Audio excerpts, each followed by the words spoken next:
Welcome to a Mr. Hutton's Science Chemistry video. What we'll be doing today is going through the first lesson for the rate and extent of chemical change, or rates of reaction topic. This is based on the AQA specification, but it would be suitable for all GCSE exam boards. But do check, particularly later on when we look at other lessons, do check that you're covering the same stuff that we are doing. Okay, so lesson 1 is all about calculating rates of reaction. What we've got here are some of the resources available. Those of you that are at the school where I teach, these are the textbooks that we use. So if you're doing the separate science, then it's pages 128 to 129. And the double science course, the trilogy course, is 108 to 109. There's also the revision guides, the revision workbooks, the pages are there as well. Right, I like to start the lesson with a bit of a brain teaser. Okay, we already know what the lesson is about, but I wonder whether you could actually use these pictures to work out the lesson title. Okay, so if you want to pause the video and have a go at that now, then you can. So those of you that have paused the video and had a go, hopefully you've decoded it, but I'll show you now in case you haven't. Okay, so the first picture's there. We've got an R and an 8, so that gives us rate. Then we've got this man Ovi from Love Island, and OV you probably pronounce of, so we've got rate of. And then at the end here we've got RE symbols, okay, and an action clipboard, so reaction, so rate of reaction. Right, this part here, this is taken directly from your specification, so your AQA specification. And this is a really important document because it does tell you exactly what you need to know for each topic in the specification, for each topic in your exam. Okay, so it's a really good document to reference throughout the course, and we'll be doing that with each lesson and with each topic as well. So as you can see here, it says the rate of a chemical reaction can be found by measuring the quantity of a reactant used or the quantity of a product formed over time. And it gives you a couple of equations there of how you could work out the rate of reaction using those two variables. Okay, we tend to measure mass in grams.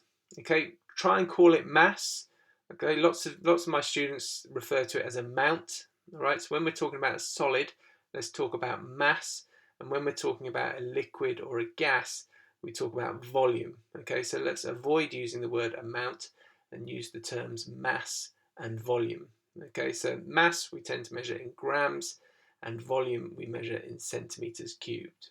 Okay, so that would give you a rate of reaction in grams per second or centimeters cubed per second, because the standard unit for time is seconds, so we'd measure that in seconds. All right. If you're a higher tier student, you may well then be asked to work out the rate in moles. Okay, so if you know the number of grams of something you've got, and you know the relative formula mass of that substance, you can then work out the number of moles you've got instead of the actual grams. All right. So there's kind of outcomes that you'd have for this lesson.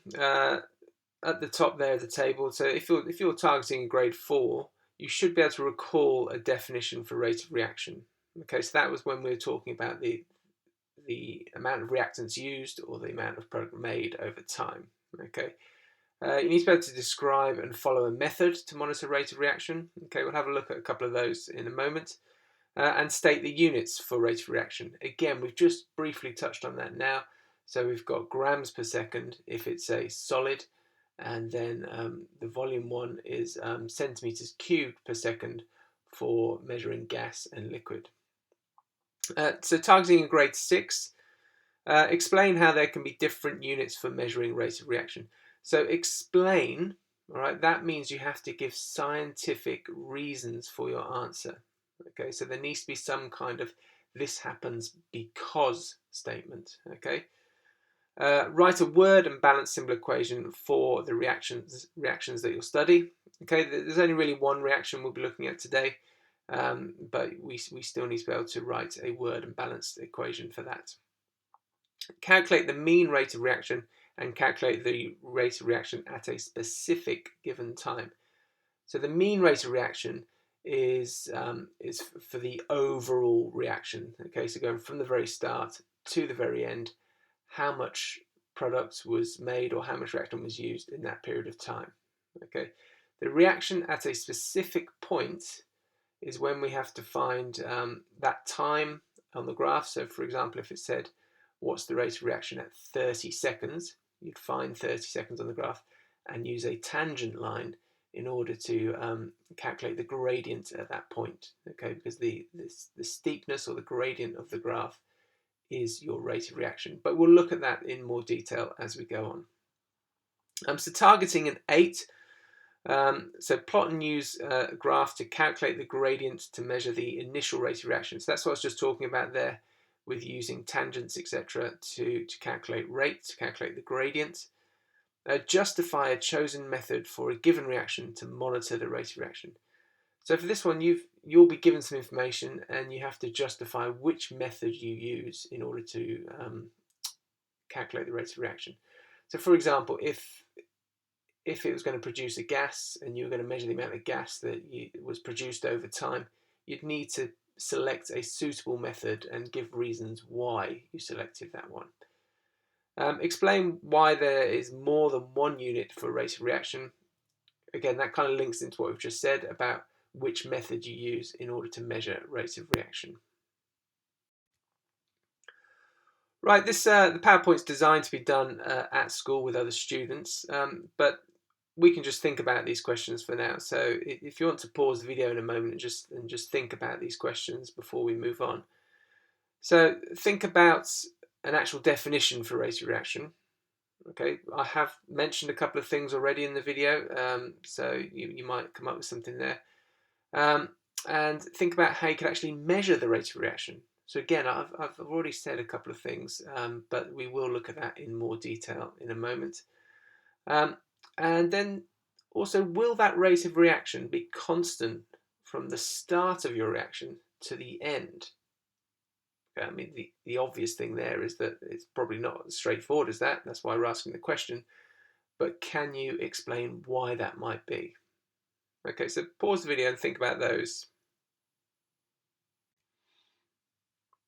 Right, we've got an image here, and there's two beakers. There's one on the left where we can see something's just been added to our solution, and then on the right after a few seconds. Okay, so what we've actually got here, we've actually got a reaction here. Okay, so it's a marble chip. So marble chips, the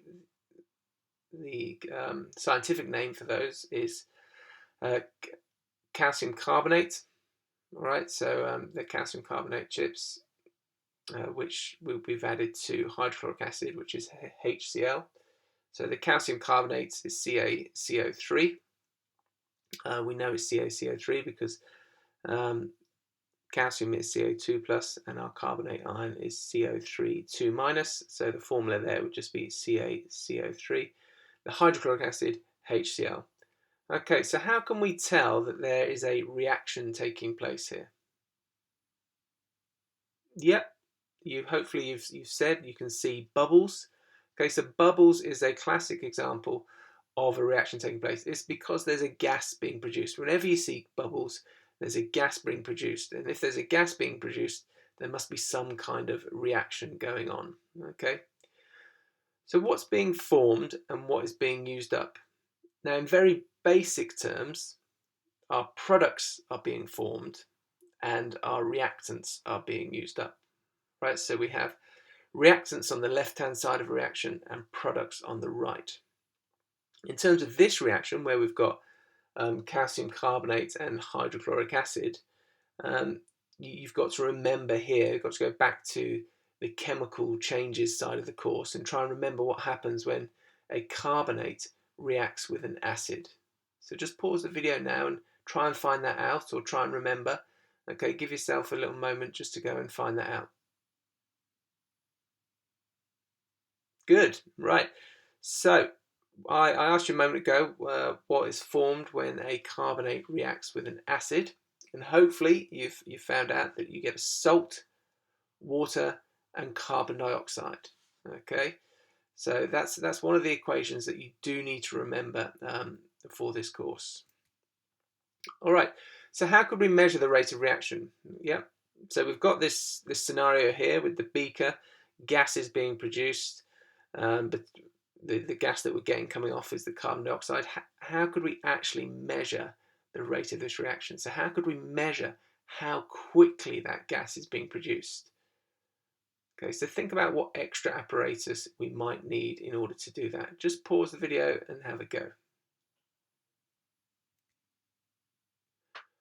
Right, so before we move on, before we have a look at how we can measure that rate, you should now, based on what I've said, you should be able to come up with a balanced symbol equation for the reaction. If you can't do the balanced symbol equation for the reaction, then why not just try and do the word equation instead? Okay. All right, so hopefully you had an idea like this.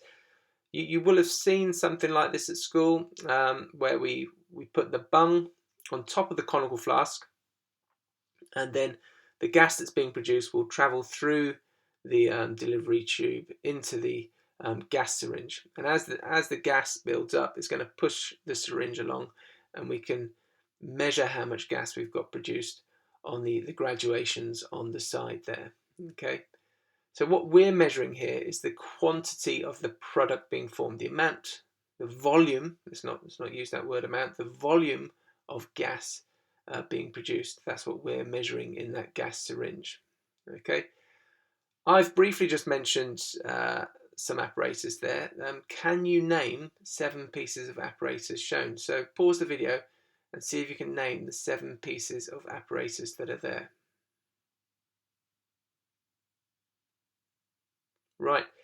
Hopefully you're able to do that. Okay, so we've got conical flask on the left, then we've got a bung, and then we've got a delivery tube coming through, so that's 3. We've then got the gas syringe that it goes into, that's 4. You've then got a clamp holding it, and the clamp is connected to a boss, that's BOSS, and the boss is connected to the clamp stand. So those are our 7 pieces of apparatus. They're all pieces of apparatus that you should be aware of. Okay, so if you're not aware of those, then do make a note of that, please. All right, so we've mentioned this already. What units would the volume of gas be measured in? So all that gas coming through, what units are we going to measure that in? Good, centimeters cubed. That's right, we would be measuring it in centimeters cubed. Okay, that's one way of measuring the volume of gas. Can you think of another way that we could actually measure the volume of gas? We've used a gas syringe there. What else could we do in order to measure the volume of gas coming off? Just have a think about that now.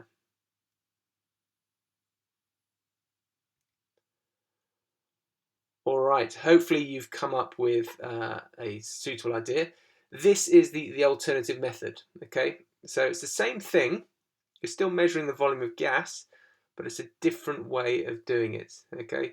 We connect our conical flask to the bung and the delivery tube again. This time, the delivery tube comes into an upturned measuring cylinder that was full of water, and as the gas is produced and bubbles up the measuring cylinder, it'll displace the water downwards, and again we can just use the graduations on the side to measure the volume of gas produced in centimeters cubed. Right, at the moment we've mentioned about measuring the volume of gas. What other piece of equipment would we actually need in order to use that volume of gas to measure rate? Just think about another piece of equipment. We have talked about it already, but what is that piece of equipment? A timer, good. Timer or a stopwatch. Okay, so rate is all about time. Everything needs to be measured over time.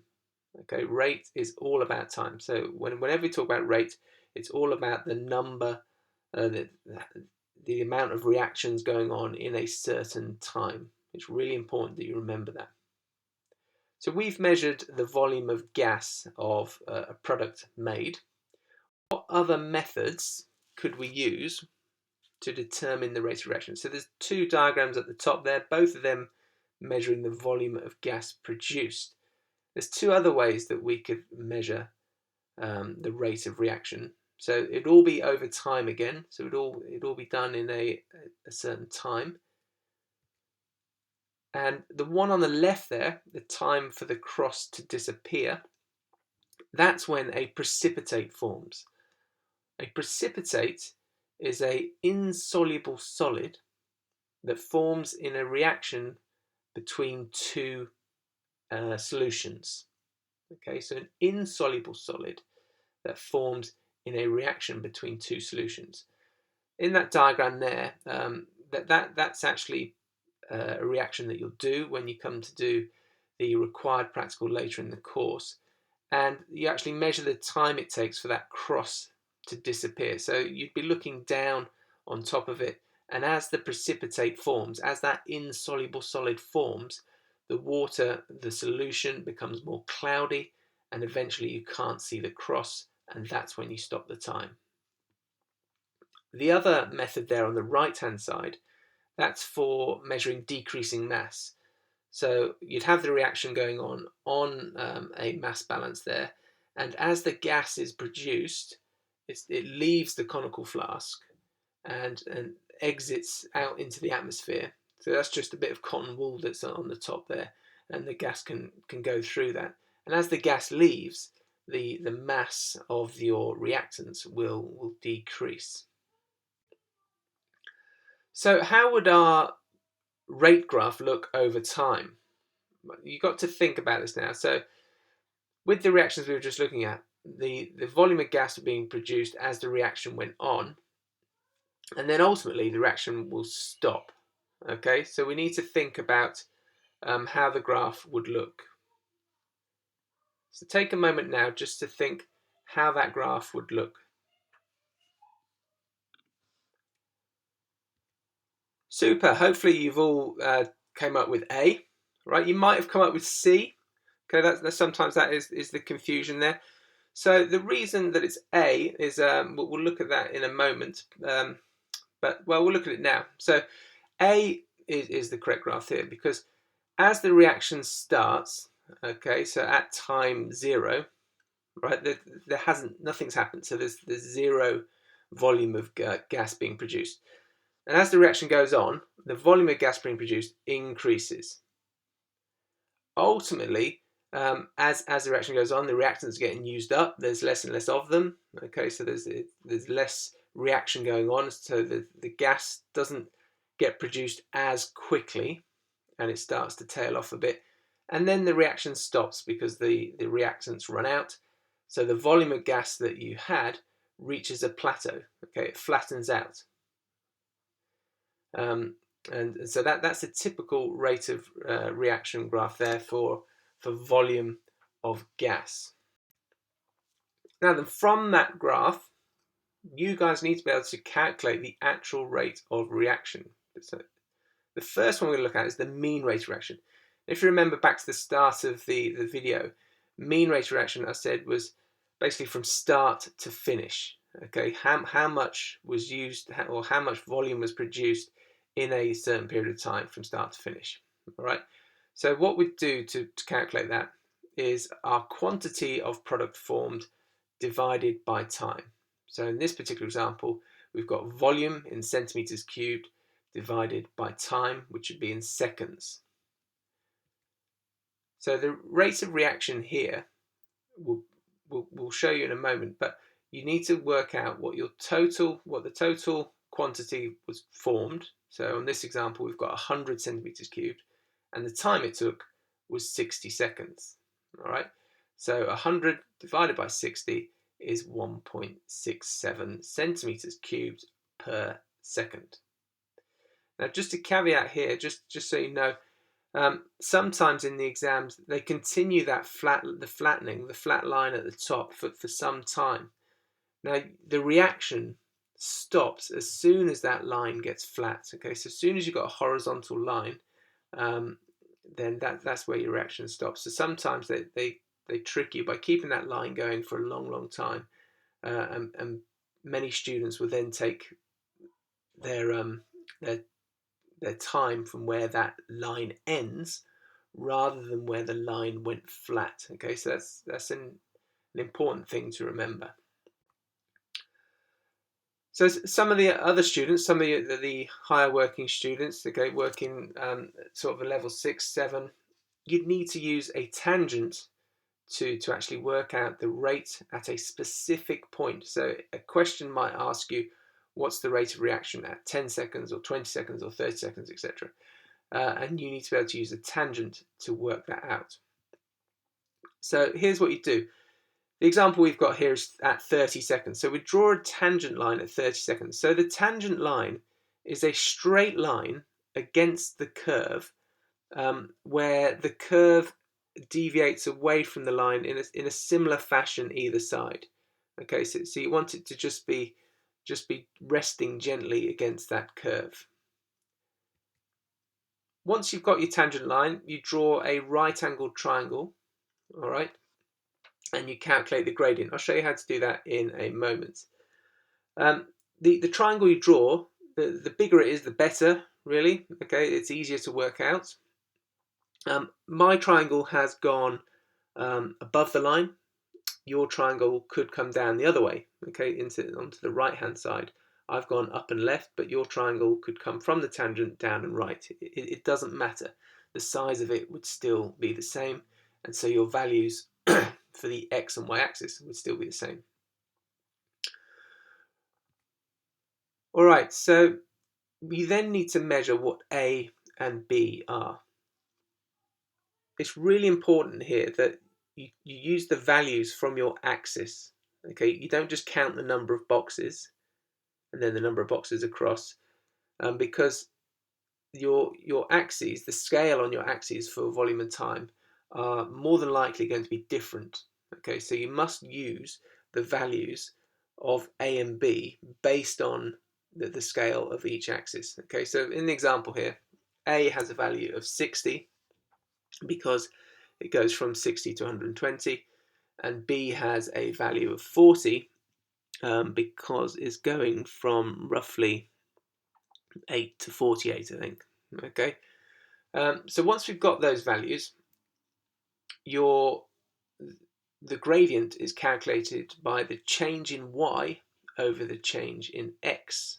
Right, so A is our y-axis and B is our x-axis. So the change in y is A, so that's 60 centimeters cubed, over the change in x, which is B, so that's 40 seconds. So at 30 seconds, the rate of reaction was 1.5 centimeters cubed per second. So what other units can rate of reaction be measured in? We touched on this at the start of the video when we were talking about what the higher students, those level 8 students, need to be able to do. Can be grams per second. So we could have had a graph where we were looking at how the mass was changing. Yeah, one of those different ways of measuring rate. And then from that, from using the grams, you could actually then calculate moles as well. Okay, that comes into the quantitative chemistry that you've done previously, converting mass into moles. All right.